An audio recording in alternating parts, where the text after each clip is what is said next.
8 জন শ্রমিকের একটি জমি চাষ করতে লাগলো 7 দিন। 14 জন শ্রমিকের ওই জমি চাষ করতে কতদিন লাগবে? ছোটতে এই ধরনের প্রবলেম সলভ করতে গেলে আমার প্রচুর সমস্যা হতো, কারণ এই অঙ্কটা যেভাবে আমাদের সামনে বোঝানো হতো সেটা আমার কাছে এখন একটা রং এক্সপ্লেনেশন মনে হয়।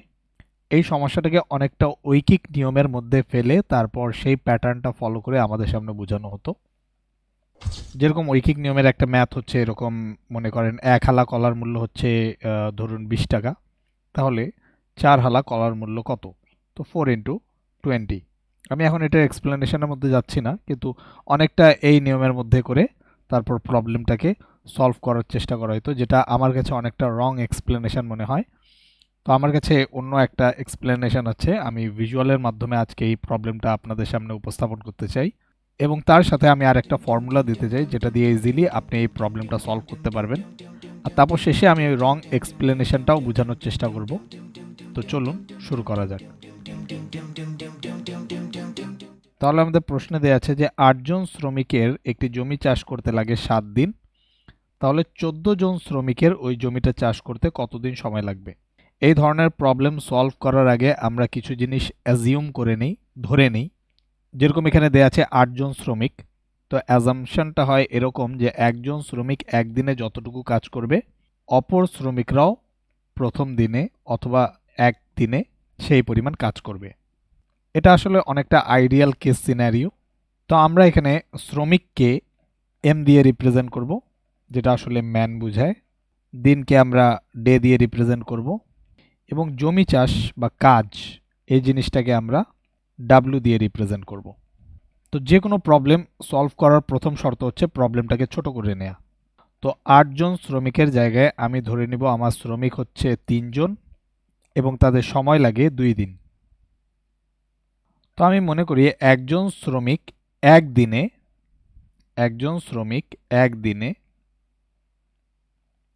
এই পরিমাণ কাজ সম্পন্ন করলো। তাহলে হচ্ছে আমার শ্রমিক 3 জন এবং তারা 2 দিন ধরে কাজ করলো, তাহলে টোটাল কাজের পরিমাণটা কতটুকু হবে? তো প্রথম দিন 3 জন শ্রমিক এতটুকু পরিমাণ কাজ করলো এবং দ্বিতীয় দিন তারা এতটুকু পরিমাণ কাজ করলো। এটা আপনি বলতে পারেন ডে 1 আর এটা আপনি বলতে পারেন ডে 2। তাহলে আমি যদি এখানে বলি যে আমাদের ব্লক কয়টা, 1 2 3 4 5 6, তাহলে এখানে আমি বলতে পারি 6। তো আমি ধরে নিতে পারি এই জমির আয়তনটা হচ্ছে 6 মিটার স্কোয়ার, অথবা যে কোনো ইউনিট আপনি ধরে নিতে পারেন, এটা আসলে বর্গ মিটার। তো আমরা এই 6টাকে 3 ইন্টু 2 আকারেও লিখতে পারি। এখন অনেকে প্রশ্ন করতে পারেন 3 ইন্টু 2 লিখলাম কেন, এটা 6 ইন্টু 1ও হইতে পারতো। তো এখানে 3 লেখার উদ্দেশ্য হচ্ছে যে আমার ম্যান হচ্ছে 3 জন এবং তাদের সময় লাগে 2 দিন। আমরা আরেকটা এক্সপ্লেনেশন নিতে পারি। আমি মনে করতে পারি এখন আমার লোক সংখ্যা হচ্ছে 4 জন আর তাদের সময় লাগে 3 দিন। তাহলে আমি যদি এখন প্রথম দিন তাদের কাজের পরিমাণটা লিখি, তাহলে 1 জন 2 জন 3 জন 4 জন, এটা হচ্ছে তাদের প্রথম দিনের কাজের পরিমাণ। তারপর 1 2 3 4, এভাবে এখানে আমরা একটা ব্লক বানাতে পারি। তাহলে আমি যদি এখন এখানে দেখি যে আমাদের কাজের পরিমাণ কত, 1 2 3 4 5 6 7 8 9 10 11 12, তার মানে আমি বলতে পারি 12 মিটার স্কোয়ার। এটাকে আমরা আবার লিখতে পারি 4 ইন্টু 3। তার মানে আমি ইজিলি বলতে পারি যে আমি যখন ম্যান আর ডে এই দুটাকে গুণ করছি, তখন আমি ইজিলি বলতে পারি যে কতটুকু জমি আমার চাষ হইল, সেটা হচ্ছে 12 মিটার স্কোয়ার, অথবা আপনি যে কোনো ইউনিট ধরে নিতে পারেন। এখানে জাস্ট আমি বোঝানোর সুবিধার্থে মিটার স্কোয়ারটা ধরলাম। তো আমাদের প্রশ্নে দেওয়া আছে আমাদের শ্রমিক হচ্ছে 8 জন আর তাদের সময় লাগে 7 দিন। তাহলে আমি M1 দিয়ে ধরে নিতে পারি যে আমার শ্রমিক হচ্ছে 8 জন আর তাদের সময় লাগে D1 ইজ ইকুয়াল টু 7। তাহলে আমার কাজের পরিমাণটা কতটুকু হবে?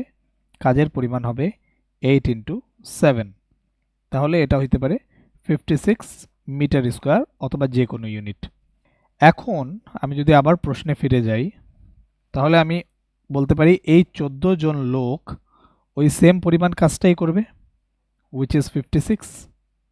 তাহলে এই 56 পরিমাণ জমি চাষ করতে তাদের কত দিন সময় লাগবে? তাহলে এখন আমরা ইজিলি বলতে পারি যে আমরা যখনই ম্যান আর ডেকে গুণ করছিলাম আমরা কাজের পরিমাণটা পেয়ে যাচ্ছিলাম। তাহলে এখন সেকেন্ড পোর্শনে আমি কালারটা চেঞ্জ করে নিই। সেকেন্ড পোর্শনে আমার M2 হচ্ছে 14 আর আমার D2 যেটা আমাদেরকে বের করতে হবে, যেটা আমরা জানি না, আর আমাদের ওয়ার্ক যেটা সেম পরিমাণ কাজ সেটা 56 মিটার স্কোয়ার। তাহলে আমি ইজিলি বলতে পারি M2 into D2 is equal two W, কারণ তারাও সেম পরিমাণ জমি চাষ করবে।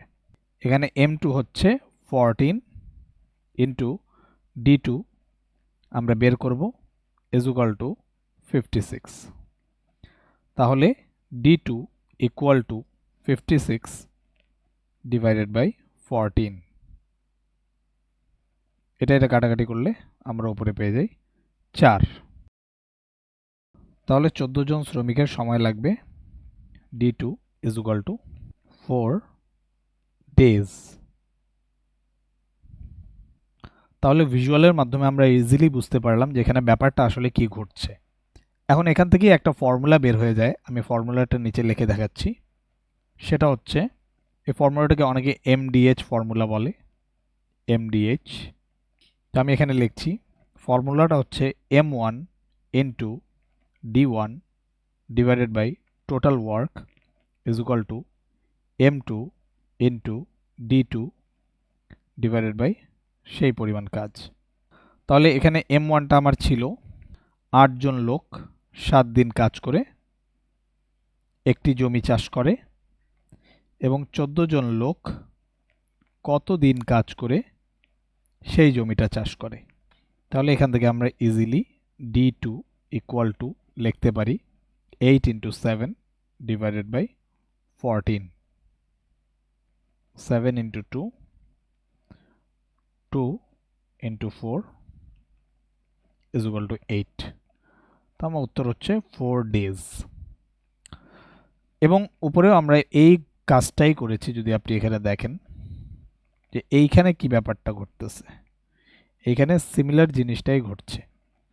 56 is equal to 8 into 7 which is 56 divided by 14 which is M2 এবং 7 ইন্টু 2। তাহলে এই জিনিসটাই এখানে ঘটছে। তাহলে উপরে হচ্ছে আমার এক্সপ্লেনেশন আর নিচে হচ্ছে আমার ফর্মুলা। এখন আমি আপনাদেরকে দেখাচ্ছি যে রং এক্সপ্লেনেশনটা কি ছিল। আমি একটু লিখি রং এক্সপ্লেনেশন। রং এক্সপ্লেনেশনটা ছিল এরকম যে আমি যদি আপনাকে লিখে দেখাই, যেমন 8 জন লোকের চাষ করতে লাগে 7 দিন। তাহলে একজন লোকের চাষ করতে অবশ্যই তার চেয়ে বেশি দিন লাগবে, তাহলে বেশি হইলে গুণ। তো আমরা এইভাবে করতাম 8 ইন্টু 7। আচ্ছা, পরবর্তী প্রশ্নে কি বলা আছে যে 14 জন লোকের চাষ করতে কতদিন সময় লাগবে। তো যেহেতু এখন 1 থেকে হয়ে গেল 14, তো একজন লোকের যতদিন লাগবে 14 জন লোকের তার চেয়ে কম দিন লাগবে। তো যেহেতু কম হচ্ছে সেহেতু ভাগ। তাহলে 7 into 2 14, 2 into 4 is equal to 8। উত্তর আমার ঠিকই বের হয়ে গেল 4 ডেজ। কিন্তু যদি আমি আপনাকে বলি যে এই এক্সপ্লেনেশনটা কি আপনার কাছে খুব একটা ভালো লেগেছে, আমার কাছে পার্সোনালি এই এক্সাম্পলটা খুব একটা ভালো লাগেনি। এই এক্সপ্লেনেশনটাও আমার কাছে খুব একটা পছন্দ হয়নি। যে 8 জন লোকের চাষ করতে লাগে 7 দিন, তাহলে একজন লোকের তার থেকে বেশি দিন লাগবে, তো বেশি হলে গুণ। আবার 14 জন লোকের তার থেকে কম দিন সময় লাগবে, তো কম হইলে ভাগ। এটা কি ধরনের এক্সপ্লেনেশন, আমি এটা বুঝতে পারি না। তো আমার কাছে এই এক্সপ্লেনেশনটা খুব একটা ভালো লাগেনি। আর ঐকিক নিয়মের যে সমস্যাগুলা, এটার সাথে এটার কোনো মিল নাই। কারণ আমি আপনাকে বলতেছি, প্রথমে আমি যেটা বললাম, এক হালি কলা মনে করেন 20 টাকা, এক হালি কলা 20 টাকা, 20 টাকা। তাহলে 4 হালি কলা কত? তো আমরা এখানে ইজিলি লিখে দিই যে 4 ইন্টু 20 ইন্টু 80। এখন এখানে একটু চিন্তার বিষয় আছে যে এখানে আমরা 4 গুণ করলাম কেন? তো এটারও এক্সপ্লেনেশন ওরা ওইভাবেই দিত যে যেহেতু 1 থেকে 4 হয়ে গেল, তো 4 বেড়ে গেল, এই জন্য এখানে গুণ। তো এই এক্সপ্লেনেশনটাও আমার কাছে খুব একটা পছন্দ হইতো না। তো এটার মেইন এক্সপ্লেনেশনটা হচ্ছে যে আমি এখানে 4 লিখলাম, তো 1 কখন 4 হয়? যখন আমরা 1-এর সাথে 4 গুণ করি তখনই তো 4 হয়। তো যেহেতু আমি এখানে 1-এর সাথে 4 গুণ করলাম, আমাকে এই 20-এর সাথেও তো 4 গুণ করতে হবে। এটা হচ্ছে এটার এক্স্যাক্ট এক্সপ্লেনেশন এই ঐকিক নিয়মের। এবং এই ঐকিক নিয়মের সাথে এই যে উপরে আমরা ম্যাথটা সলভ করলাম, এই ম্যাথের কোনো সম্পর্কই নাই। আরেকটা জিনিস আমি এখানে অ্যাড করতে চাই, আবার যখন আমি 4 থেকে 1-এ চলে যাব, যেমন 1 হালি কলা, তখন আমি এখানে দিব 80 ডিভাইডেড বাই 4। এটা কেন? তো 4 আমার তখনই 1 হবে যখন আমি 4-কে আবার 4 দিয়ে ডিভাইড করব। তো যেহেতু এখানে আমি 4 দ্বারা ডিভাইড করলাম, তাই আমাকে এখানেও 4 দ্বারা ডিভাইড করতে হবে। এটা হচ্ছে ঐকিক নিয়মের মেন এক্সপ্লেনেশন। এই এক্সাম্পলটাকে আপনি কোনোভাবেই এই নিয়মের মধ্যে ফেলতে পারবেন না। যেমন 8 জন লোক চাষ করে 7 দিনে, তো 1 জন লোক চাষ করে, এখন এই 1 কিভাবে হইল? অবভিয়াসলি 8 ডিভাইডেড বাই 8, এটা করলেই তো আমার 1 হবে, কিন্তু এখানে এটা ভাগ না হয়ে হচ্ছে গুণ। সিমিলারলি 1 থেকে আবার 14 কিভাবে হবে? 1-এর সাথে যখন আমি 14 গুণ করব, অথচ এখানে 14টা ভাগ হচ্ছে। তো বলার মেন উদ্দেশ্য হচ্ছে যে এই উত্তরটা যদিও আমার সঠিক, কিন্তু এই প্রবলেমটা ঐকিক নিয়মের ফরম্যাটে সলভ করা যাবে না। তাহলে ম্যাথটা আপনাদের কাছে কেমন লেগেছে অবশ্যই কমেন্টে জানাবেন। অথবা আপনারা আর যদি কোনো ম্যাথের কনসেপ্ট অথবা কোনো পার্টিকুলার ম্যাথ আপনারা বুঝতে চান, তাহলে আপনারা কমেন্টে এসে জিজ্ঞেস করতে পারেন। আমি চেষ্টা করব একটা লজিক্যাল এক্সপ্লেনেশন দাঁড় করানোর। আশা করি ভিডিওটা আপনাদেরকে ভালো লেগেছে। যদি ভালো লেগে থাকে তাহলে অবশ্যই লাইক করবেন এবং আমার চ্যানেলটা সাবস্ক্রাইব করবেন। কোনো প্রশ্ন থাকলে আপনারা কমেন্ট বক্সে জানাতে পারেন। ধন্যবাদ সবাইকে। আসসালামু আলাইকুম।